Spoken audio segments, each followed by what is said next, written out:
Yeah, I think certifications, they sometimes help you see the door, but don't get you in the door. Is that? Yeah, we always talk about on the show, it unlocks the door, but it doesn't actually turn the handle or pull it Yeah. open, right? Like, Yeah. but it's unlocked now. I got the opportunity to chat with Josh Matthews from the salesforcerecruiter.com about the Salesforce job market. I've been hearing that it is oversaturated. If anyone would know, Josh would know.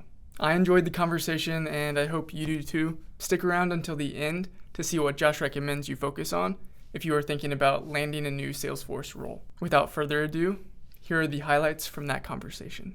Josh, thank you so much for taking the time to talk with me today. I appreciate you taking some time to talk about the Salesforce job market and some tips to maybe help some people think about how they can stand out in 2024. So maybe just to start with, for anyone who is not familiar with you, if you would, in maybe under a minute or so, describe what you do with your time in this Salesforce realm.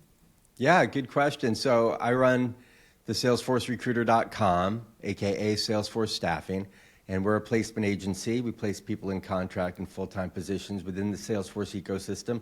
Probably, a little bit more than half of our business is working directly with the Salesforce partners, the ISVs, the PDOs, and the SIs. And on top of that, I love to run the Salesforce Career Show, which is a podcast that I host with Vanessa Grant. And that's on pretty much every single platform. And we do that every couple of weeks. Then I'm on another podcast too called Banking on Disruption, run by Fred Cadena. And me and our friend Eric just do some quick takes about every 2 weeks on that show, which is about Salesforce and just basically the financial market and the banking industry. So it's kind of an interesting and fun podcast also. So that's how I'm spending my time in the ecosystem. And then, of course, I love to go to events like Dreamforce or do sessions and presentations such as Florida Dreamin'. So I like to be involved. It's fun. Awesome. Yep, you're everywhere, right? And I just want to shout out the Salesforce Career Show podcast that you put on.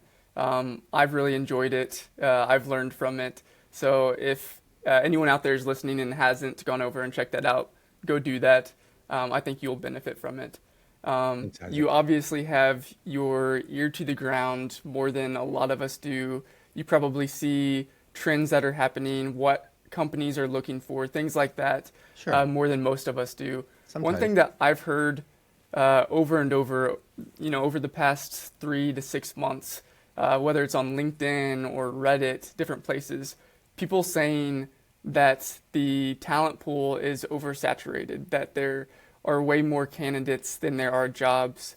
Do you think this is true? What are you hearing? Does that seem, maybe it's different at different segments of the talent it's different pool? at different segments, right? So it's always going to be the case at the entry level, in the entry level positions, right? People who have, like you have 8 years of experience in the ecosystem, right? Okay, so pretty valuable.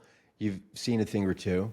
You have a lot of experience to offer a company, and there absolutely is some saturation in the market, but it's mostly with administrators. I think we talked about in a podcast from this summer, just in general, what kind of trends we were seeing. And last year was the first year that there was a dip in hiring for administrators. So in other words, it was the first year that it didn't grow. It actually retracted.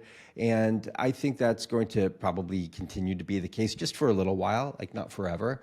But Salesforce did such an amazing job, with their ability to basically excite and inspire so many people from a variety of different careers to enter into the Salesforce marketplace at a time when it began to kind of go into retraction a little bit. And I don't really mean retraction, but sort of a little bit of a correction or a slowdown, right?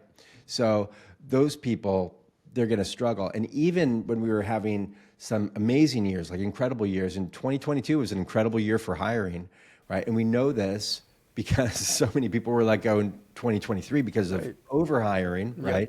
So even back then, people who maybe they'd been involved in technology already, they'd had some other kind of career, right? They got their admin certification, they received some training, and then they go into the marketplace, and sometimes even they needed to wait 15 months, right, for their break, and they got it, and it was okay, and it sort of sucked, and they did it for 6 months, and then they got a better gig for a Right. year, and then they get a better gig after a year. We move a lot, either when we're younger or more realistically newer to any specific market, right? We want to level up kind of quickly. So that's a real thing no matter what. And almost no matter what you do, right? People talk about engineers who walk out of college with a CS degree or a double E degree, and boom, they're getting picked up for $100,000 or $120,000. And like, yeah, but they studied more than you, and they Yeah. worked longer than you, and it took them 5 years to get through that coursework, and $150,000 to $250,000 to go to that good school. And like, there's always some sort of an investment. And I think for people breaking into the market, that investment needs to be time and energy, just like everything. And you don't have to be better than everybody, right? But you've got to be better than most. And if you're not, you're going to struggle. Yeah. But it's corrected a little bit, is what you said, right? It is a little bit harder now than maybe it was 2 years ago. Yeah, but it's Yeah. harder for everybody and at all levels, right? I mean, when Salesforce lays off 10,000 people, and other major, massive Fortune 100 companies lay off 10% of their tech staff. I mean, there's an adjustment going on, and we all have to just kind of grit our teeth and get through it, and again, make really good decisions. So, last year sort of sucked for a lot of people. It just did, whether you're in Salesforce or not. Yeah. Yeah. One thing really quick, just a question. So I've had people personally close to me who are thinking about career changes talk to me about Salesforce, thinking about becoming an admin. My question would be, do you think we should stop promoting Salesforce as a place for people to pivot into? Are we doing a disservice by promoting it too much? Or do you think we're in an okay spot right now? Yeah, it's a fair question. No, look, Salesforce is a company. It operates in a capitalistic environment. So jobs are no different, right? There are only so many of them, and so many people want them, and you compete for it, right? So the market corrects itself. Like, nobody has to pump the brakes or anything like that. The world will pump the brakes for them if they felt the need to. But I was looking at a stat recently, and Salesforce is expected to create somewhere around, I want to say over 11 million jobs by 2028. I mean, I don't know, you say something like that, what's going to happen? Well, your stock's probably going to go up, right? So I don't know what sort of facts or data it's actually rooted in. Mm-hmm. I tend to think most numbers are either overinflated, or if it's on a defensive move, it's deflated. Under, yeah. So I don't really know. We'll see what the future has. Predictions are, about predictions. Like, so what? Okay, but the reality is that there's absolutely got to be truth to it, right? I mean, it has inserted itself as a software that has become invaluable, right? And you could go with other products, maybe more affordable products, or newer products that might be kind of exciting. But I don't know how you're going to find the people to administrate those, because they don't have Trailhead, Right. right? Like, what are you going to do? I remember back in the early 2000s, people trying to find people who just knew basic SAP skills. And consultants, they were charging $400 an hour, and that's 24 years ago, 22 years Yeah, that's a ago, lot. right? That's like charging $1,000 right now. And they did it because they couldn't find anybody who knew this stuff, because it was hard to learn, and it was only on the job. There was no Trailhead. I wonder what that economy or that environment, that ecosystem around SAP would have been like if they'd done something the way that Salesforce has done with their education. So Right. I think that it's a smart move, because otherwise people just start to go, you know what, I don't want to use this software. It's not supported anymore. Yep. That brings up a good question. I was talking to a recruiter maybe 4 weeks ago, about a similar topic, and they shared that they think people in certain segments of the market might have to start accepting lower salaries than what they're kind of looking for or expecting, or what they're used to in the ecosystem, just because of the supply and the demand, right? Do you think that's happening or going to happen, or do you think opportunities are going to be expanding this year and that's not really a thing? No, Yeah, I think it's going to happen. I think it's happening. I don't know if it's going to be super rampant or be like such a massive correction. I don't think there's anything wrong with a correction.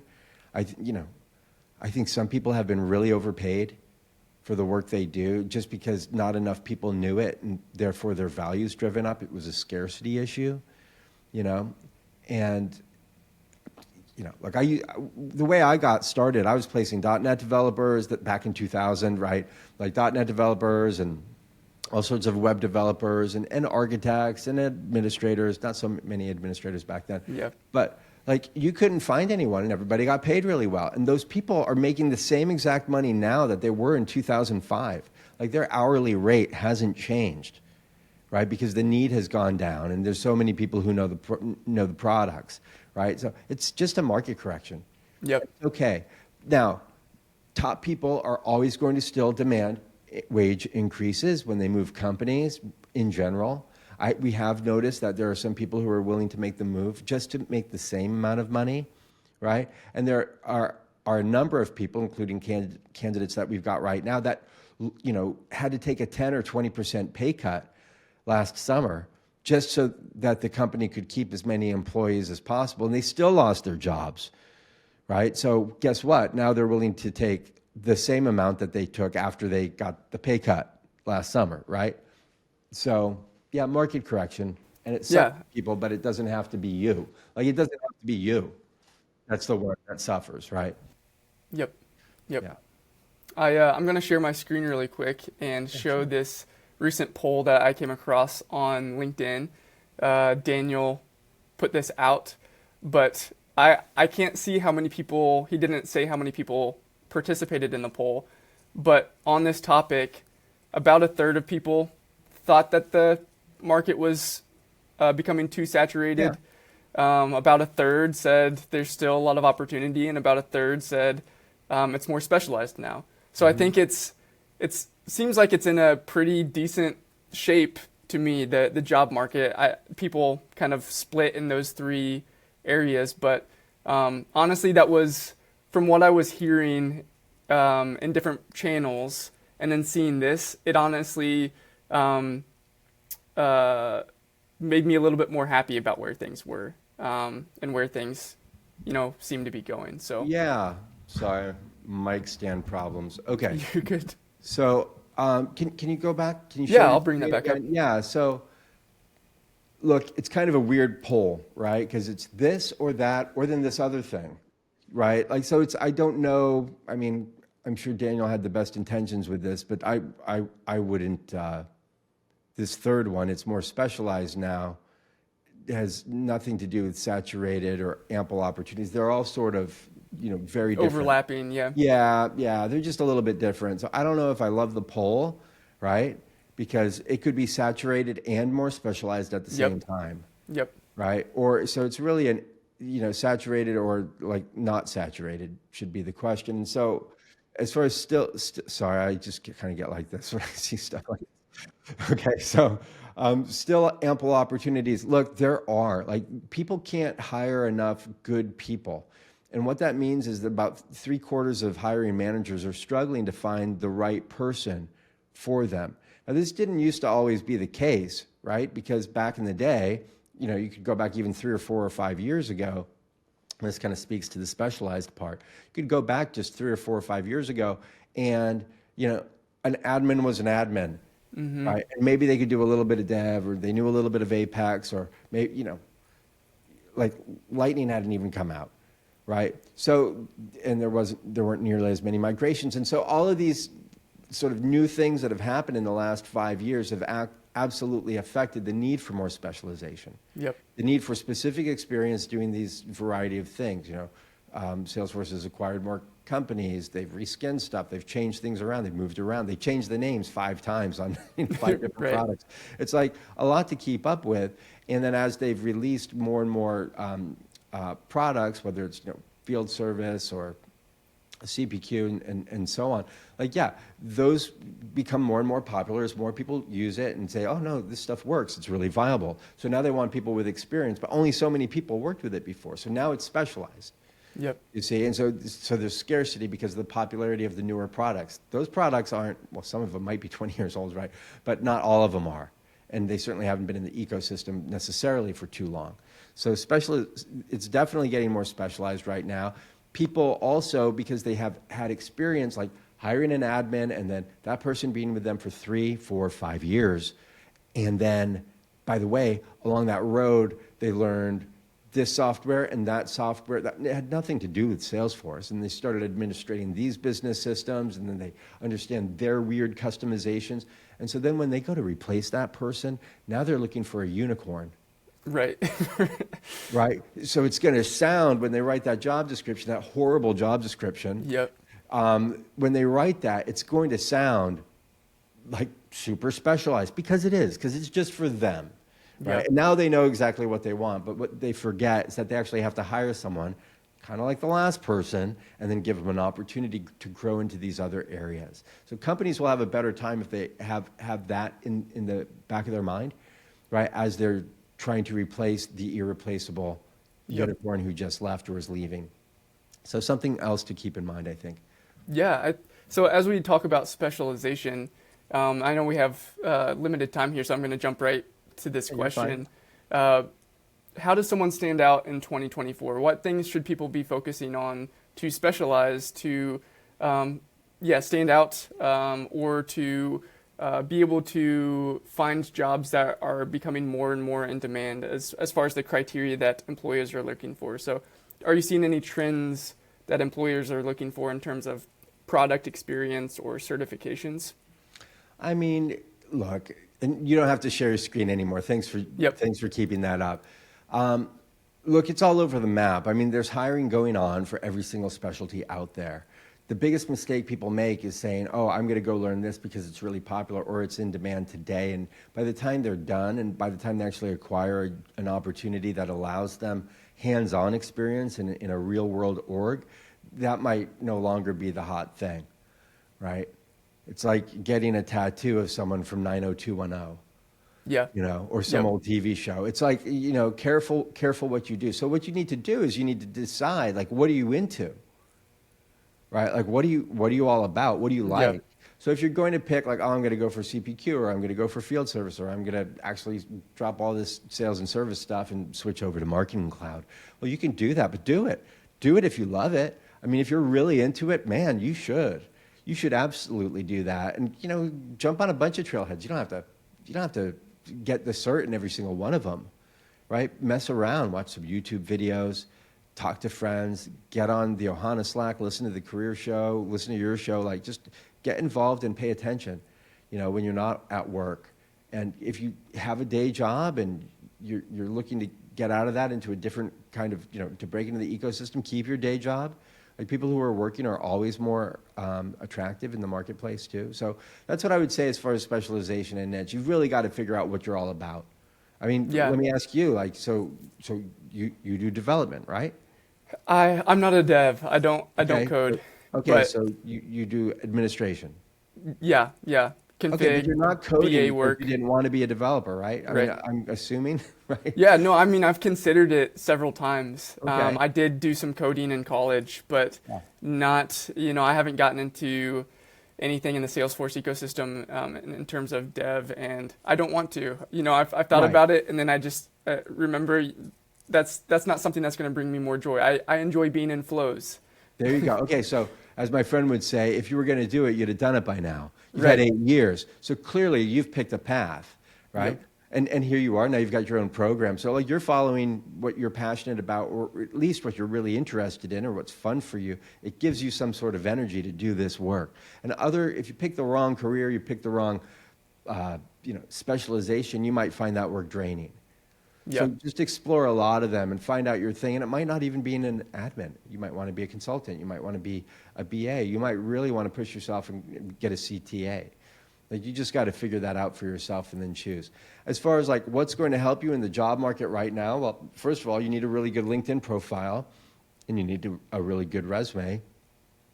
A really good resume isn't how awesome your font is, right? And it's not Right. how, like, the purple flower that's, at 20% transparency hidden behind everything. Like, that's not an awesome resume, right? Resumes are built on accomplishments and results.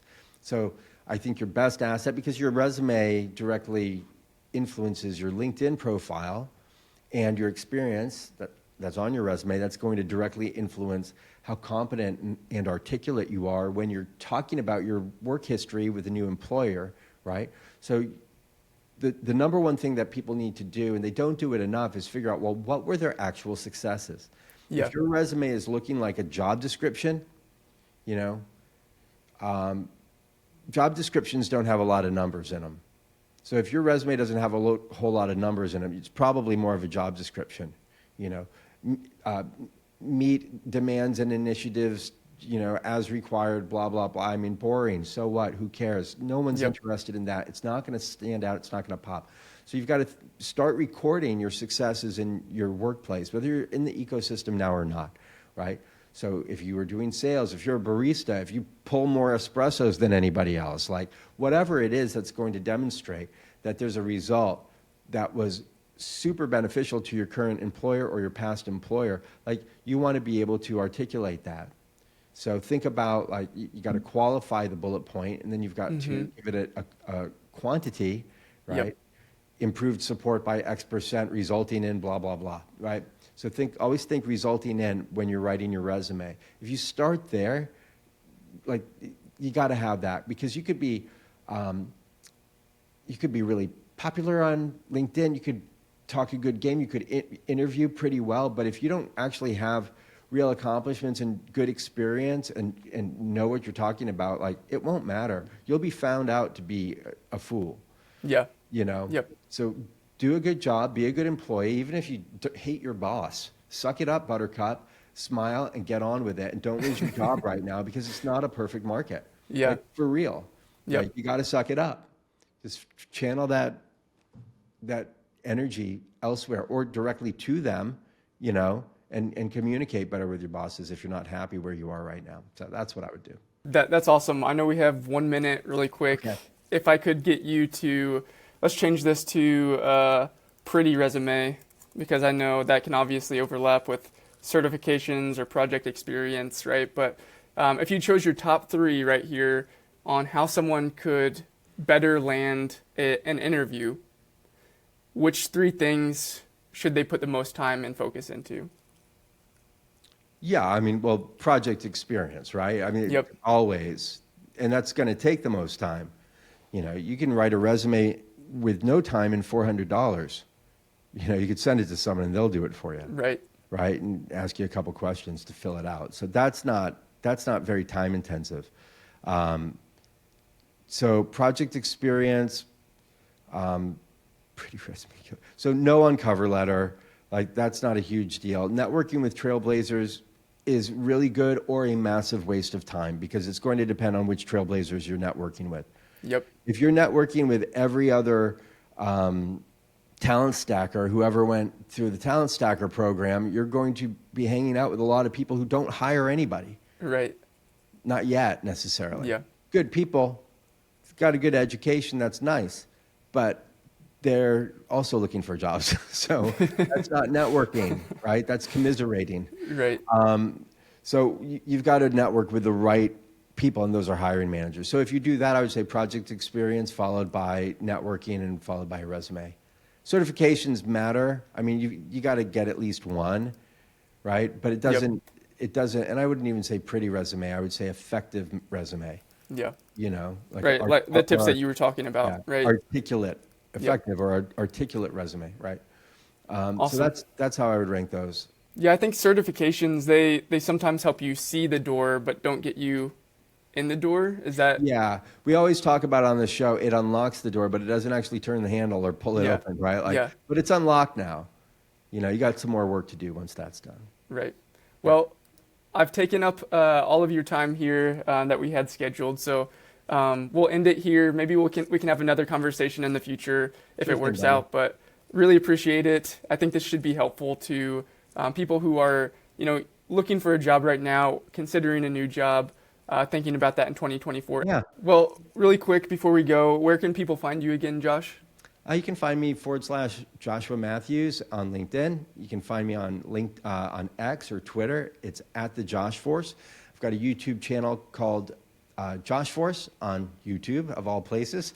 And then you can find the Salesforce Career Show just by typing in Salesforce Career Show on your favorite platform, whether it's Spotify, Apple, Google, FM radio, like whatever you want.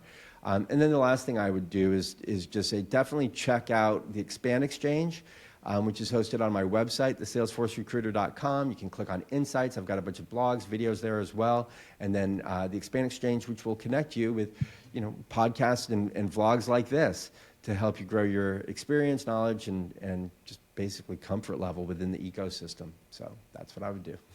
Awesome. Well, thank you again, Josh. I really appreciate it. Maybe see you again soon. I'd like that. Thanks, Isaac.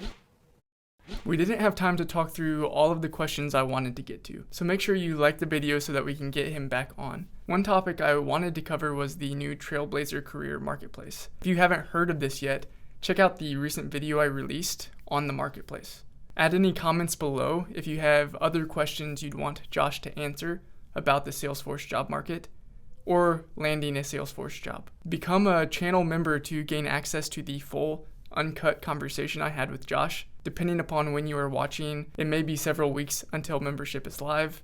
And if you want to stand out in 2024, explore some products like Josh said. I have a crash course video for the AI Associate certification and a crash course video for the Data Cloud certification, if you are interested in either of those. Find a niche or a product you enjoy and then go deeper. Please subscribe and like. Thanks for hanging out with me. See you again next time.